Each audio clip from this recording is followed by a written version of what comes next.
Hey everyone, and welcome to Cohesion Podcast. My name is Miriam Connaughton, and I am the Chief People Officer at Simpler. And I'm delighted today to welcome a guest who is it? I call you the triple threat, Pat, because we often have HR and comms leaders, or we have kind of speakers and thought leaders in their space, or we have published authors, and you're all three. So, welcome to Cohesion. Thank you for having me. Now, you have, worked for some amazing companies, and you're currently with a relatively new company to you. Tell us a little bit about Intuitive, where you currently are.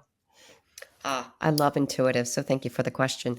So Intuitive, you might know it by Intuitive Surgical or the Da Vinci robot. So they do minimally invasive robotic surgery. That's their technology. That's what they do. They have a multi-port robot. They have a single port. They have this thing called the Ion product, which is super amazing. But every 13, 15 seconds around the world, someone's getting surgery through one of our Wow, products. And we're improving the lives of our patients by doing so. So it's pretty cool. very cool. And is that also the same technology where you can have surgeons in one part of the world working with surgeons in the other who have the equipment? I mean, that's amazing. Yes. Yeah. Yes. So telepresence. So you can actually be I'm a patient of Da Vinci. So Yeah. I remember being wheeled into the OR in 2019, and it looked like the Borg was against the wall with these big four arms. And my doctor was on a console like in the corner, and she's like, "Yep, that's the machine." And it was really wild, and the recovery was amazing. And now we have telepresence, which you referenced, and if the doctor was operating on me and she had any issues, she can call a friend. Literally, a doctor can get online into the surgery, see what she sees, and either verbally assist her and give her guidance and or take over the surgery itself and say, here's what you need to do with the Wow. equipment. So phone an expert is right there. It's pretty Amazing. amazing. Fabulous, fabulous. Well, welcome, welcome. We like our listeners to get to know our guests a little bit more. So we do little personal icebreakers. So I'm going to start off with one. Other than obviously the book that you published late last year, what's the last thing that you read? Maybe for pleasure as well, not necessarily for business. The book, I Yeah, mean. I'm reading Jack Reacher books, Oh. actually. So anything that gets me into detective action, Hmm. mystery, I Yeah, love that. So I read a me lot of too. business. So when I can get away on a weekend and do that or a puzzle or paint, that's where my brain will go. Yeah, I'm with you on that. I'm a murder mystery detective kind of. Yeah, yeah. I there's We should exchange notes. there's a Scottish writer called Ian Rankin who has done written for decades. He's won lots of awards, and it's basically an Edinburgh-based detective, and he's following him Oh, through his career. And now he's retired, but in the stories, he's still kind of getting woven into various crimes going on around Scotland. I love it. Anyway, it's been made oh, I into a love TV that. series, but the books are there. Anyway, so one, you and I both work in the HR field. What's kind of maybe one of those common myths out there you think about HR that you'd like to dispel? I think that I think it's dispelling on its own, actually, thankfully, is like striving to get a seat at the table. As you Mm, know, we've been at the table, and especially since COVID, around the world, like the dependency, the influence we've had, the stretching of our own muscles and capabilities on how to navigate something that, no one in our, generation has seen, right, at mm. our level. So I think HR has huge influence. I think AI is keeping us in the forefront. So, don't strive for the seat at the table, strive for that influence and knowledge that you need to have the impact you want. Yeah, no, good words of advice. And my last little fun icebreaker: if you could have one superpower just for a day, what would it be and why? I would love to be a surfer. It's not a superpower. I would Super love skill. it's a skill. I'd love to be able to ride waves and just to be there in the ocean with the animals and the other surfers and have some skills, like really ride the Yeah, waves. Like don't it, pretend, like really go into it. it looks cool. All I've ever managed is that fleeting 10-second stand up in a lesson in Hawaii and then an immediate wipeout. But that That fleeting would 10 be me. seconds was really good. Yeah, that's me. I've got a taste that I want it, and it's Yeah, just yeah. so daunting. Like if I had a skill that you would give me for a day, it'd be like this really cool surfer. That's a cool one. That's a cool one. Anyway, let's dive in. So much I'd love to explore with you. But one thing we're not on this podcast, we don't promote or push books per se, but I've got to talk to you about your book. I genuinely ordered it and read it just as it came out, and those are all my little kind of notes to self because I do that with business books. There was so many. Oh, I must come back to that moments I had. But what inspired you to write it? It's got such an interesting angle, getting into leadership and career exploration through folktales and fables. So what happened, I'm an unintended author. So let's start there. I did not intend to be an author. What happened is Wiley approached me, the publisher approached me a year and a half ago in August and said, "Hi, we've seen your post on LinkedIn and some of your thought pieces. Have you thought about writing a book?" And I chuckled and I said, yes and no. People have approached me to collaborate with them on a book, or have I thought about writing a book? And it's too daunting. And she says, "Would you write a book on HR?" And I said, "No, no, thank you." And she was like, "Why not?" And I'm like, there's so many amazing thought leaders in our space that I don't think I would have been anything that would have broken through what's already been done before me in terms of the research and the knowledge and just the collaboration in our space has just been amazing. Like I'm following amazing leaders, so don't look to me to write that piece. I think there's amazing people out there already that are doing it. And she goes, "Well, what would you write about? If I could let you write anything, what would you write about?" And that startled me. And I'm like, no one ever asked me that. And so I thought about it for almost, I don't know, 8 weeks, Miriam. I really gave it a thought and I came back to them and I said, "Look, I've been giving this some thought. If I could write a book the way I teach, the way I mentor, the way I think, in my words, in my authentic way, I'd be down to do that. Like I want to leave the world better than I found it, and I love mentoring and guiding folks. And so if I can do it at a bigger scale, even if I helped one person, I think it's worth my time and my fear. It's scary writing a book and publishing." And she was like, "Well, what would you write about?" And I said, "Well, I wrote an outline and it's, don't laugh, based on fables and folktales." And so she's like, "Hmm." And I'm like, "Well, if you think about all the stories that last generations, they all have a moral, the lesson in the story, and they apply to me today. And so if you read the book, you know about Goldilocks, right? And Mm, finding your just right fit and touching the elephant. I talk to my teams all the time about touching the elephant with curiosity. And so it's my way of sharing those lessons learned mm. in a way that I think would resonate for every generation, no matter what transition or point of life you are, and allow you to craft your story, who you want to become, and leverage the lessons held within these fables and folktales. Yeah. No, you mentioned I felt it that just listening to your voice in my head because I have the privilege of knowing you as I'm reading it. I've got the author's voice in my head. That it was so honest and vulnerable the way you've written. I mean, there's some stories in there about your own challenges, your own moments of, oh gosh, I wish I hadn't done it that way. But that's where kind of the insights come as well, or even when some of the greatest insights come, isn't it? I just loved reading it. And one of the things that, one of my first blue tabs came in the prologue actually, which was because you mentioned imposter syndrome, which really resonated with me personally. It's not just a female leader thing, we know that. But other than time and experience, what's helped you or is helping you, if you still feel you have it, get over that imposter syndrome? Because it is such a shared experience for many of us. I still have it. Oh my Mm, gosh, sits on my shoulder.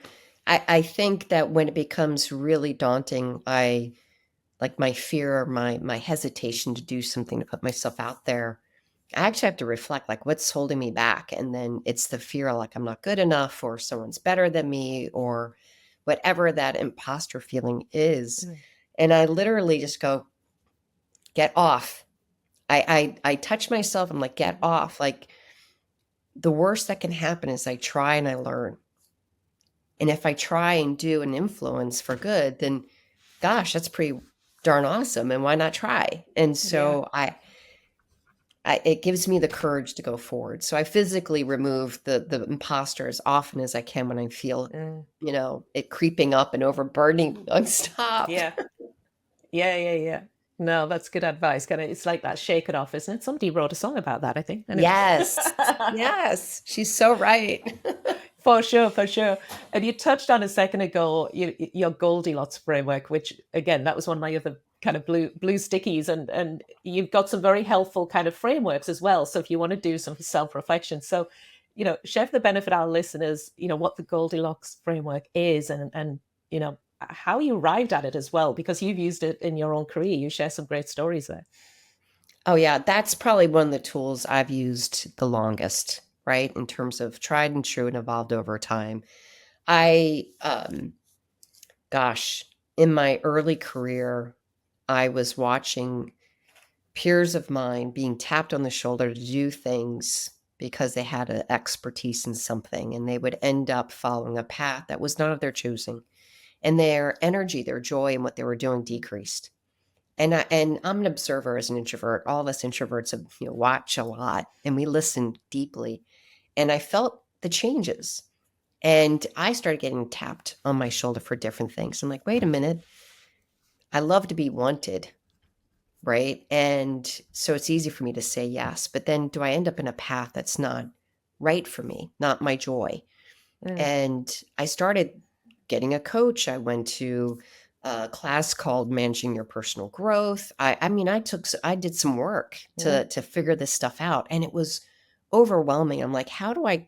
Because I'm also dyslexic, I try to create a simple, pragmatic framework for my own head, so I would pause in the moment and find my just right fit. And Goldilocks came in my head when I was in college. Like, I like the fact she tried porridges and chairs and beds. Like, what you don't like is just as important. And I had yeah. to remind myself, I'm like, Goldilocks, Goldilocks. Just because you don't like the current job doesn't mean it's bad. Just because you're struggling with this boss doesn't mean it's bad lessons. They're all amazing. And so I sat down one day and I did my spreadsheet. I'm like, what truly are my values? Right? What do I stand for, and how do I want to live my best life? And then what are my motivators today, right now? And recognizing they can change in the moment depending Mm, on what life throws at you. And then what are my emerging superpowers? Like they were emerging, and things I love doing, things that were necessary that I got strong at, that I was getting tapped at, that were not my joy. And so I mm, learned how to identify skills that I had joy doing for hours at a time, and things like numbers, because of my dyslexia. Like, I could do it, Miriam, but I didn't want to spend all day in a spreadsheet. I'd be worried about the error rate. Like, if you made mm, me nervous, it'd be like 50% errors. I'm sure of it. And so, like, I'm like, all right, let's be your best self. What does that look like? And the spreadsheet came to be. And then I started sharing it with others, and like, they were scoring it. I had one engineer doing it a little bit differently. Like, oh, that's such a great way. But like, it it was such an amazing evolution. And I remember I met with this one VP at Visa, and she wanted to do her Goldilocks. She asked me to coach her, and I'm like, well, I'll help you with a little bit of wisdom I've gathered along the way. And I shared my Goldie, and she came back to me like 2, 3 months later with apologies and said she couldn't finish it. And I said, why? Was it the tool wrong? And she said, it's hard to look at yourself, mm. truly look at yourself. And she goes, I am taking a week off to do Goldie, and I'm holding myself accountable. So next Tuesday, a week from this Tuesday, can you meet with me on my Goldie? And that's my deliverable. And I'm like, all right, let's do it. And it's amazing how Goldilocks evolves. I love Yeah. Goldie. No, and you talk about you mentioned the example you just shared, that sitting in self-reflection, as you call it, is hard. Uh, Hard. and and I know I identified with that because there's times I know in my career where I call them my outer body experiences, where I've been in a meeting or a situation and I've kind of had this outer body looking down at myself thinking, I don't want to be here.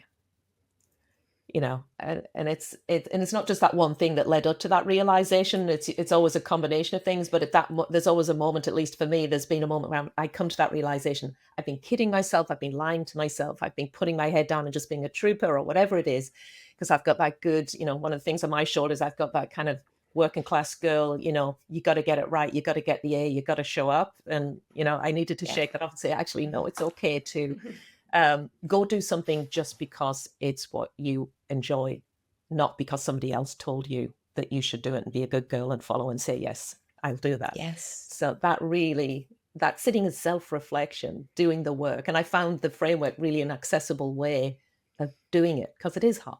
Yeah, and it's when you talk out loud to someone and someone goes, "Oh, I see that in you." And then they Mm. sit up taller and they're like, Yeah. "Well, tell me more. Why is that a motivator?" And they're like, "I think I wrote it down because I think it has to be or should Mm. be." Right? Mm. They hear their own words and I'm like, "Well, Yeah. then don't put if it should be, it's not your motivator." Mm. Yeah. So, it's No. just fascinating.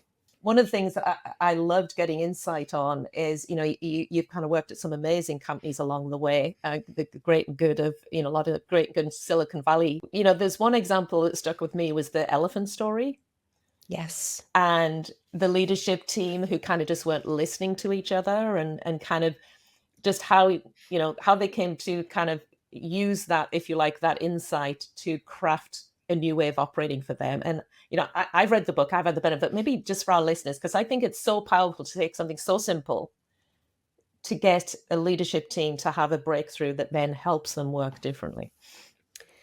So, we as a leadership team, this was at ServiceNow. John Donahoe was the new CEO, and we were storming and forming as a team. We had new leaders, we had some legacy leaders that had been there a while and some in-betweeners. And we're like, who are we as a team? So every time you add a new team, one team member, it's a new team. And so we did some work, like what do we stand for, how we're going to operate together, and we created what we called our social contract. And the contract was meant to address the areas that we knew we were not doing as well as we should and could, and we wanted to hold each other accountable. And one thing we would do is argue a lot and listen to the debate for what we want to say, not what they were saying, right? We weren't actually listening intently. And there were a lot of examples around the table about that. And so we talked about the fable of the blind man and the elephant. This gentleman comes into a village with an elephant, and he meets up with these five elderly blind men and just asks them to touch this object and tell me what you think it is. And each gentleman stands up and touches the object. And one says it's a snake, and the other one says it's a barrel and a trunk of a tree and blah blah blah. And they argued. They were friends for so long, and they were starting to argue and get upset with each other. No, no, no, it's this, it's this. And it wasn't until one of their friends asked, "Why do you think it's a snake?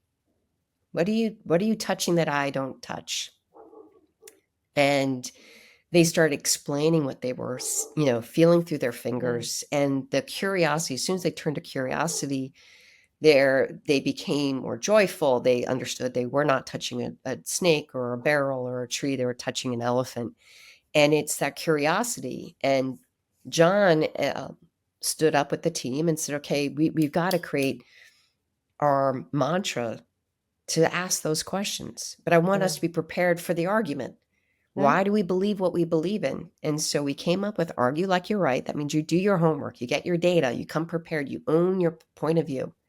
But then you have the humility to listen like you're wrong. Ask the Mm. questions. What could I be missing? What do you see that I don't see? And we'll be stronger from that. So we think about the elephant. Mm. Yeah, it's just a fabulous example of how through that simple storytelling, it can help unlock something. In that example, it was kind of quite conflict, ridden, the challenging Yes. conversations, new team building, all that kind of thing. Fabulous. You've mentioned your personal scorecard, and one of the things I loved in reading the book, it's that sitting in self-reflection. It's not just self-reflection, you in the workplace, No. because it's you, It's the and whole it's you. the whole year, whether it's in life, your family, what in your career, whatever it is. It touches everything. So it's not a self-help book in the normal description of putting it on that shelf in the bookstore, but it does kind of force some of that self-review, which I found so helpful. Yeah, it's funny because so often when you get coached, it's about your career, your career. And when I had coaches, it wasn't often that you were talked and discussed about your personal values and your motivators and your restrictions, right? Like what inhibits you? Like what are the blockers to you pursuing what you want to pursue? And then how do you bust through that blocker, integrate the whole person? And so for me, that personal scorecard is acknowledging I when I'm at work, I'm still a mom.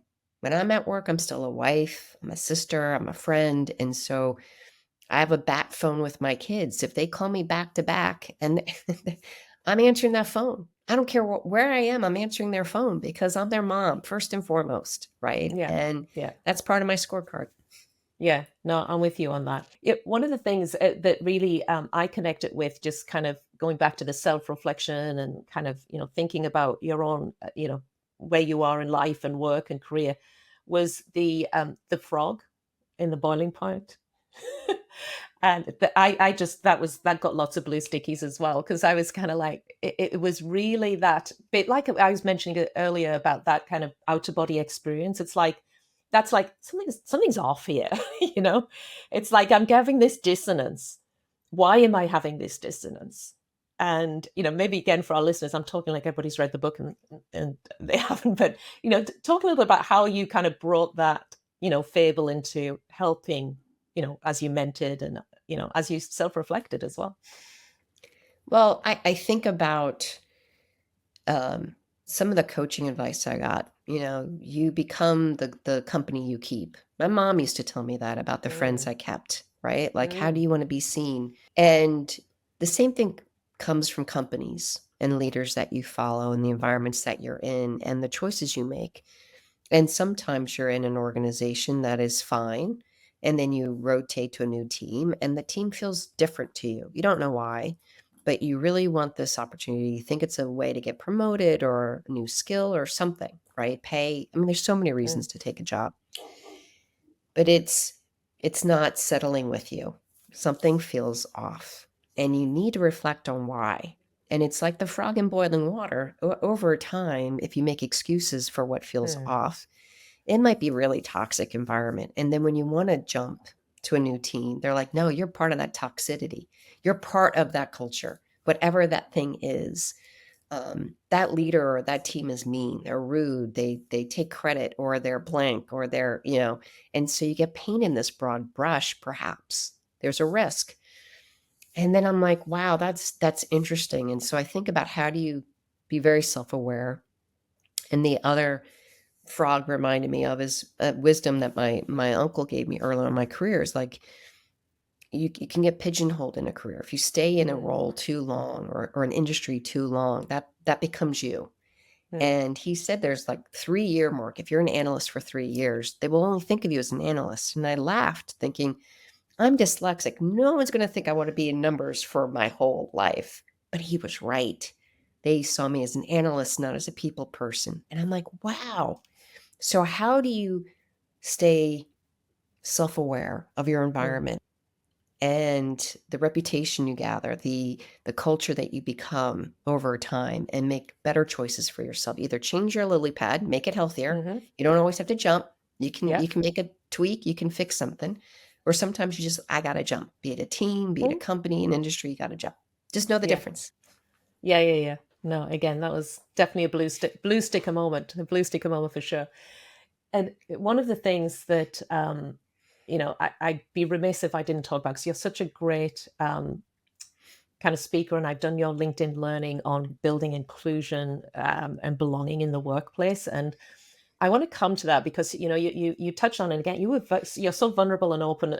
I experienced you like that as a human, and I could hear that coming through in your book. And you touched on your dyslexia and the challenges of that. But how DEI, or whatever acronym we're using, it's in the headlines right now for lots of different Mhm. reasons. There's lots of big, companies saying I'm throwing this out, and um, you know, lots of things coming. We won't get political, but with the events last week and kind of what was stated, how do you see that whole world evolving? In the workplace, because that inclusion and belonging, it's such a human need Oh yeah. and a human right. Um, how do you see that evolving for us as practitioners in HR, just needing to guide our organizations through all of that? It doesn't go away. We're genetically wired to belong. Mm, And you don't belong everywhere, right? That's a fact. Some things fit you, some things don't. Hmm. I think that corporations, companies that create a welcoming, inclusive environment where you have a shot at belonging, right? In an authentic way, professional, authentic way. Doesn't mean I don't tweak what I wear, right? If it's a professional environment, how do I sell to doctors is different than when I sell to software engineers or how they work and how they show Mm, up. Um, and so I think words may change, but the intent of creating a high performing, healthy company that can do their thing, be it a service, a product, development, innovate, requires diversity of thought. It yeah. requires us to know our customers and who they are in their vast, myriad of diversity of how they think and show up. If you think about ADA compliance, just something fundamental like that, Miriam, it changed the world in so much healthier ways than Mm, intended. So they would ask owners of buildings to create a ramp, right, for people that needed it for a wheelchair. And there was a lot of arguments, a capital expense. mm, It's going to mm, hit my profitability, my cost, etc. That ramp allowed new moms and dads to push up carriages, the bicyclist and with their bike, crutches. It became a more inclusive mm. way in which to welcome people into your workspace. So if you think more broadly and embed it in the decisions of a healthy organization, how you make decisions, reduce your bias. So if you go fast, let me give you another practical example.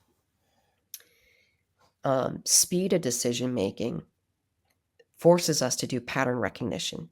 And so when you go fast, you're actually de-risking something, not optimizing for optimal performance. You look at the past and say, if I hire from this school or from this industry, I chances of failure of that candidate are reduced. But Mm. are you hiring the best?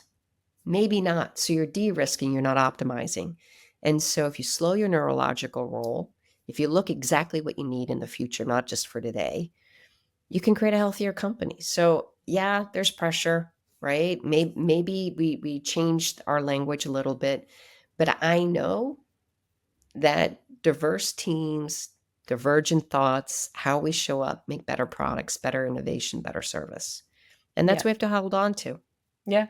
Yeah. No, you're right. The data tells the story in part, large part. And I was reminded as listening to that, in the same way that, the folktales of fables perspectives we've been talking about from your book.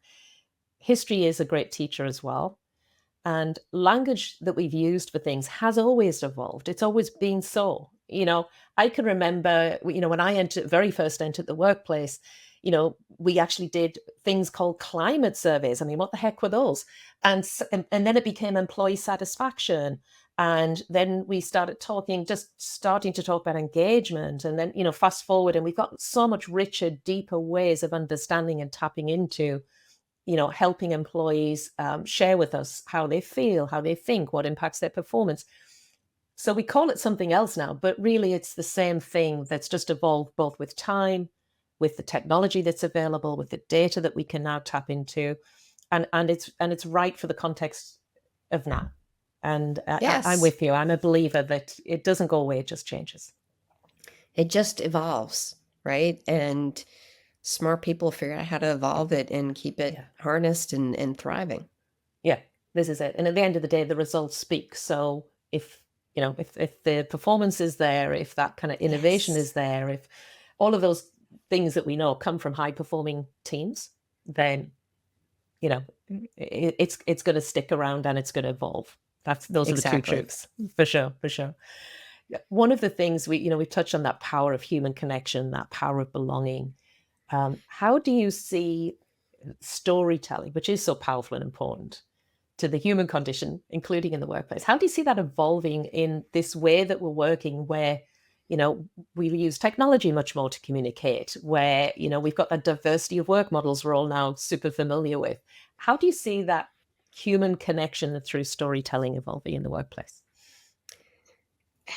Huh, great question. What comes to mind, Miriam, is that my story, told to you from beginning, middle, and end, will release chemicals in your brain that connects you to me and what is common and what is different between us. and our relationship will change. So our human stories bring community together.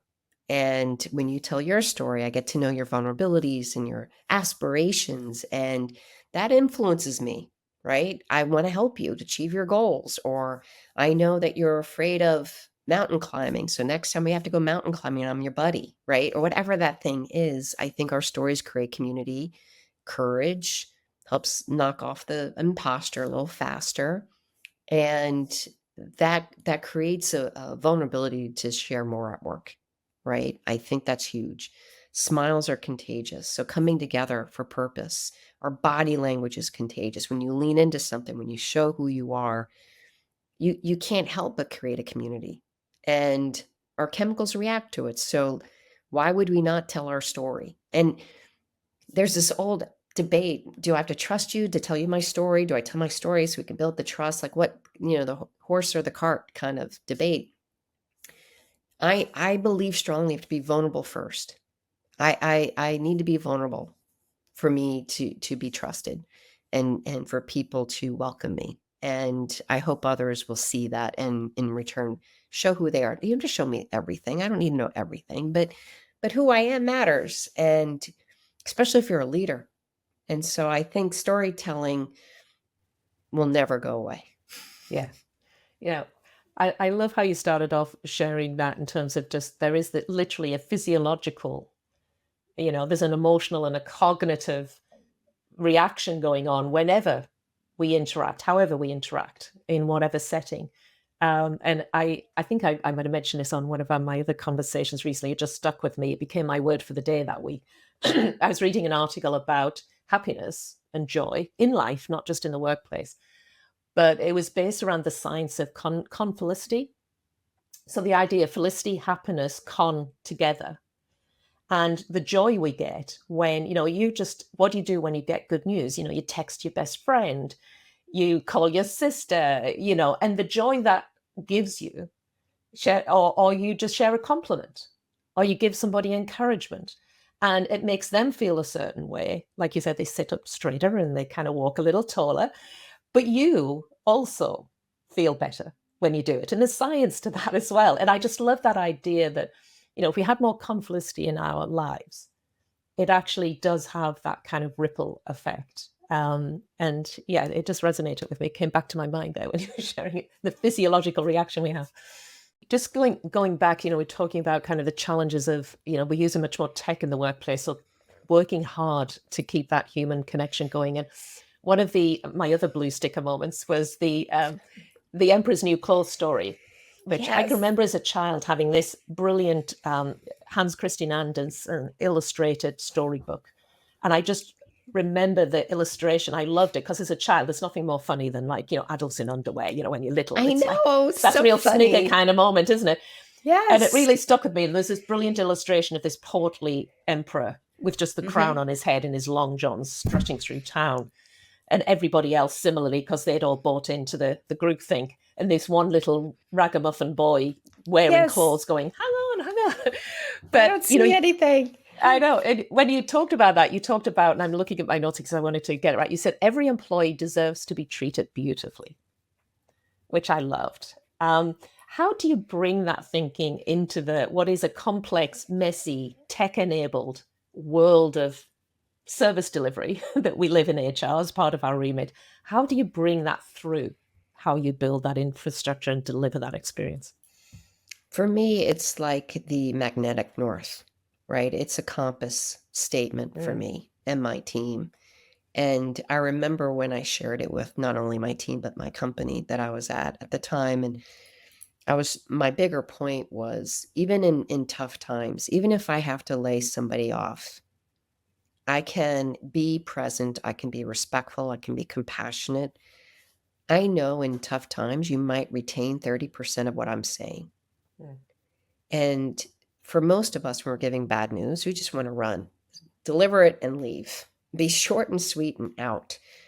But sometimes out of respect and compassion, you got to stay and you got to repeat it, and you got to make yourself available to their partner or whomever to make sure they have the right benefits and the right care, depending on their scenario. And I told that to my team. I said, they and you deserve to be treated beautifully. You deserve feedback, truth. Mm. You deserve support and recognition. You deserve fair pay. You deserve to be treated beautifully. And our job is to ensure that we know what that looks like. Mm. It doesn't mean you get everything you want. Everyone doesn't get a pony. Everyone doesn't get paid 90th percentile, whatever that thing Yeah. is. But within the realm of humanity and your policies, be compassionate, respectful, be Mm. present. And that goes such a long way. And it's hard. It's harder than it sounds. No, it is, because it comes back to what's messy and hard, which is being vulnerable, being human. You know, it is. It gets, it strays. One of the things I know I struggle, and we perennially struggle with in HR, is just how to get a really good kind of culture of open coaching and feedback. And performance management is that one program everybody goes, oh, performance management year-end process, cringe. Nobody gets it right. Everybody hates their program itself. Everybody's blowing it up every now and then and redesigning it. It's hard. And I think part of it's hard is because you mentioned a second ago there, feedback for me is a kindness. But it's really hard to give sometimes, because I have to give you something challenging maybe. And it's certainly hard to ask for it even sometimes, or be open to it when you have asked for it. But ultimately, feedback for me is a kindness. And I know you tell some great stories where, at points in your career, and we've all had these moments where sometimes it's the more challenging moments, this feedback that sticks with you. And at the time, I might not have probably been as gracious as I should have been as I'm the person for it. But boy, was it helpful, because I've filed that away and I've sat with it and I did something different as a result of it. And looking back, I know how important those were in my career. And you have some great examples. I don't know if you share one, pick one that you like, where you had a challenge or you learned through something that was challenging. And that's often where the great lessons come, isn't it? Oh my gosh, it's the best. It's hard, but gosh, again, your brain is an amazing thing, right? And it's scary to give feedback. And so Mm. anytime someone gives me feedback, I'm wiser now and I thank them profusely. I don't have to agree with everything you're sharing Mm. with me, but I know it took courage. And if you gave it to me with good intent to make me better and stronger and help the team, love it even more, right? Mm. Let's keep talking. But to receive it sometimes is really hard. And I remember when I was learning how to manage others and the impact of a bad manager versus a good one. And Mm. I had some bad ones. Think of Goldilocks. What doesn't work for me, I learned from, and I didn't want to be that thing. And so I was learning how to not only lead a team that had direct relationship, reporting to me, Mhm. but I had an influence role. I had a broader, extensive team, and I was doing a legal integration of a company. And so I was traveling. I was a new mom, and I was hustling. And so when I was in corporate headquarters, I'd have lunch by myself to recharge as an introvert. In the evenings, I'd boogie home because I had a newborn. I was still nursing, right? And my husband was, waiting for my helping hands. It was his chaotic life of 3 kids of 3 and under. And I didn't share anything with my team of who I was as a human being. And when I would travel, I realized there was a subset of this broader team that was becoming more distant from me. They weren't returning good work product to me. They were not responsive. There was all these things. And if I didn't get what I needed when I was in Singapore or Malaysia or Taiwan, I had to stay longer. And if I had to stay longer, it means I had to call that husband Mm. up and go, honey, I'm sorry. Like, I got to stay another couple of days 'cause I'm behind on a deliverable. Huge cost of family. And one night I was in my hotel room, just like agitated. Like, why aren't these people doing their job? And it was like 2 in the some of my best vulnerable moments are 2 AM. Yeah. I'm like, "Oh my gosh, those folks, nothing in common. Only thing in common is me. So if Mm. I logically look at this pattern, it's gotta be me. What am I doing wrong?" And I couldn't see it. So I got back to the US. I got a Mm. coach. I said, "Can you just interview these 10 folks and find out what the heck am I doing wrong?" And the coach was like, "Why don't you do a 360? Good, bad, and" I'm like, "No, these 10 people hate me for a reason. I need to know why. I'm sure they didn't hate you, but Yeah. yeah, I get Yeah, it. but I was like, you know what I meant. I was like, they're not Yeah. liking me very much. And so I got the feedback and it made me cry. I pretended it was the salsa at that lunch that made me cry, but Hmm. it's really the feedback. And Denise was kind and gentle with it, but she was like, look, they don't know you. You Mm, eat by yourself, you walk by, say, hi, maybe, and then you keep walking and wait for their response, how their weekend was. You show no social interest. They invite you to happy hours. You're like, yes. And then you flake, you don't show, and you're short with them on emails. They think you're self motivated. You're out for your own career, mm, painted me in a really dark spot. I share more in the book. And she was like, let's try to turn these around. Like, let's pick two. Let's get be more vulnerable. They don't know you're an introvert. They don't know you're mm, a new mom. They deserve to know who you are as a leader. And I sat on that and I said, again, I thought, and I said, I have to do all 10. And so 2 a day for a mm, week, I sat there in the uncomfortable moment and saying, I made appointments with them. Thank you. It was hard to read. You're right. mm, And I owe you my deepest apologies. Let me reintroduce myself. Let me get to know you. mm, Who are you? How can I help you? You know, how can I make this better? Because I need to make it better. And it was the most cathartic, tough lesson learned as a leader I've ever had in my career. Like I carry that forward in my heart mhm, today. mhm. It was an amazing moment. And I Yeah, changed those relationships. It was just, yeah. but boy, was that hard. Yeah, yeah, yeah. No, I mean, you were so amazing. Well, just in the telling just now, but in the book about just being very vulnerable, because you're lifting the lid on. Oh, that was a bit of an ouch moment, a big ouch moment.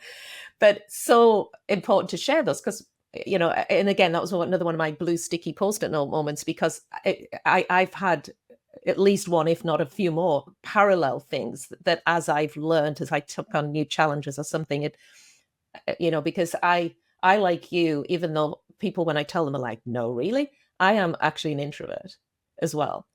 And yet, but in my work, as with you, I've had to do a lot of outward stuff and get on that stage and go lead that team and go lead that murder or whatever. And so I would present differently and then crawl away at night and be extremely exhausted because I'd had to show up that way. Um, so it just so much of that really resonated with me, and it was a good reminder as well because you have to keep reminding yourself as you enter those new experiences that better not let me just remember that lesson from a while ago and make sure I set off on the right way with this team. Totally changed how I onboard. Like with Yeah, this new team, this is who I am. I'm very deliberate about yeah, my dyslexia. When I write on the whiteboard, my spelling sucks. If I'm more nervous, it gets worse. It's like a mm-hmm. stutter. And I'm an Yeah, introvert. And if you want more of me, invite me. As mm, an introvert, when you're invited, it's you get more relaxed. But just like I want to go into that social mm-hmm. setting is like Yeah, daunting for me yeah, anyway. Like yeah, my yeah. hands sweat. I like, no, I don't know how to do it. No, I know what you mean. So My toes curl. I'm like, yes, oh, I'm like, but I'll yes. deep breath, get through it. Yeah. Yeah, so invite I'm me and with you. it's easier for me. So I'm more vulnerable that way. Yeah, no, I'm totally with you. I could literally talk for all day. We could spend a whole the rest of the day talking about it, but time is upon us. And one of the things which it was literally my, I think towards the end of the book, it was my last sticky moment. And I want to ask this last question to you, and I'm going to read it so I get it right. It was a Mark Twain quote that you included in the book, which was 20 years from now, you will be more disappointed by the things that you didn't do than by the ones you did do, which again really struck a chord. So for Pat Wadors, as you dream a little, as you look forward, what are some of those things I think I want to maybe go try out or explore or learn so that I don't have that rear view regret later on? I think the book was one of those things. I got over I like when it got published, I was scared. Like to submit my final manuscript, I was scared. And I'd regret not being me in that book. So there is me in the book. It's not just theory, it's me. So how do you throw that out to the world and not feel a little jittery? So those are one of the things. I had an opportunity. I'd be regretting if I didn't grab it. I think the other thing in my 20 years is that I want to be really present for my grandkids. right? I want to be present in the community in which I live. I want to um, learn more, do more. And I don't want to say no as often because I'm too busy. And I'm not sure exactly what that looks like, but learning a language, um, I did the ukulele, went during COVID. And so like I like maybe surfing, right? Maybe. Yeah, I there you go. whether I like it or not, I just want to say yes and try. Who Hmm. knows what life will give me in Yeah. return? A good friend, that isn't so bad, right? So Yeah, yeah, yeah. why not say yes? So the saying is there's one good book in all of us, which I'm not sure I agree with because there's some awful books being published out there. Yours definitely is not one of those awful ones, of Oh, course. thank you. Woo. Do you think, phew, do you think there's a second book in there? Or are you on the writing path now? Well, Or funny maybe it's a enough, secret project you can't talk about. no, the funny enough, I'd like your opinion. When I speak about the book, again, like I didn't have a PR firm. I'm not out there doing this Mm. huge thing because it was like enough energy Yeah, to just yeah. get it out there and talk a little bit about it. But in the audiences, several times now, Miriam, they've asked me, you've written these nice stories. What about the darker stories? Ooh. Little Riding Hood, Hansel and Gretel, things like that. And like, why didn't you add those? And I said, well, Yeah. because when I enter the woods, when I bump into the wolf in grandma's clothing, to know oneself, your values, who you are, your scorecard makes you stronger to survive the woods. So I want you to see those stories first. I might write the dark stories and how you Mm. face them with those Yeah, life skills. Maybe if there's an maybe. interest, we might talk about Hansel and Gretel in the future. No, for sure. Because sometimes those fables were told together because Goldilocks and the Bears was often published in parallel with Little Red Riding Hood. They're kind of Yes, going into the forest, but having kind of different experiences and different paths. exactly. Huh. So we The never witch with know. the apple in Snow White. I can see that. Yes, and which oh, yes, dwarf you'd be On and the why yeah. and yes. Yeah, I think you're onto something there. I think you're onto something. Well, um, our listeners out there often like to connect with us with what's the best way to connect with you? What kind of platforms, what kind of outreach is best to if they want to connect with Pat Waters? So LinkedIn is always the best. Connect through my email, pat_waters@yahoo.com, or you can check out my website, waters.com. I launched that with the book in case you have any questions and curious about the fables. So thank you for your Yeah. time. No, thank you, Pat. It's been really fabulous. I've enjoyed it. And as I say, we're not a book podcast, but I would say genuinely, this is a book that I would hand on heart recommend. It's just such an interesting, insightful, easy read. And listeners can go out there and get their own colored post-it notes going in a copy of the book. Thank you so much, Pat. It's been wonderful. Thank you, thank you, thank you. Have a wonderful day. You too.